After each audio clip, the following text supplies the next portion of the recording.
اب قرآن مجید کی 1000 تفاسیر پہ مشتمل ایک لائبریری بنا لیں۔ دنیا میں لاکھوں مقالات قرآن مجید پہ جو لکھے گئے ان سب مقالات کو جمع کر لیں۔ جتنی کتب قرآن مجید کے حوالے سے لکھی گئیں ان سب کتابوں کو جمع کر لیں۔ اسکالرز پیدا کریں، ریسرچر پیدا کریں، قرآن کے پروفیسر پیدا کریں، لیکن کوئی شخص قرآن پہ عمل کرنے والا نہ ہو۔ اس لائبریری کی کیا وقت ہے؟ ان مقالات کی کیا وقت ہے؟ ان محققین کی کیا وقت ہے؟ اور وہ پروفیسر اور اساتذہ کس کام کے ہیں؟ اگر قرآن مجید پہ عمل نہیں ہے تو لائبریریاں بیکار ہیں، مقالات بیکار ہیں، تحقیقات بیکار ہیں۔ قرآن مجید کتاب عمل ہے۔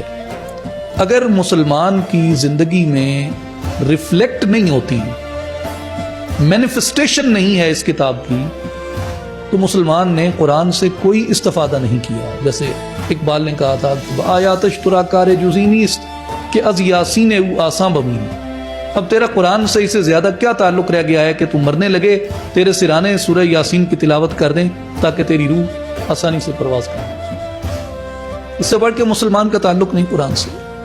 قابل احترام سامعین و حاضرین، ہمیں یہ سوچنا ہے کہ کیا ہمارا یہی رویہ خوشحال بابا سے اور علامہ اقبال سے تو نہیں ہے؟ لائبریری جمع کر لیں اقبال پہ اور خوشحال پہ۔ جیسے ڈاکٹر حنیف خلیل صاحب نے فرمایا کہ میر عبدالصمد صاحب کا حوالہ دے کے ہزاروں میر عبدالصمد پیدا ہوں خدا کرے اس شہر کے اندر اس دھرتی پر، ہزاروں پیدا ہوں۔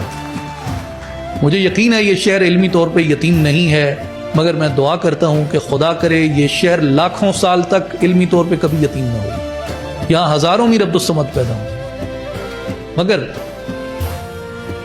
لائبریریاں بھر دیں آپ، مقالات پہ مقالات لکھے جائیں، تحقیقات پہ تحقیقات کی جائیں، پروفیسر اور اساتذہ پیدا کیے جائیں خوشحال خان کے، لیکن کسی پختون کے کردار سے خوشحال خان کی خوشبو نہ آئے، وہ سب لائبریریاں بیکار ہیں، وہ سب مقالات بیکار ہیں، اور یہ سب تعلیم و تعلم بیکار ہوگا۔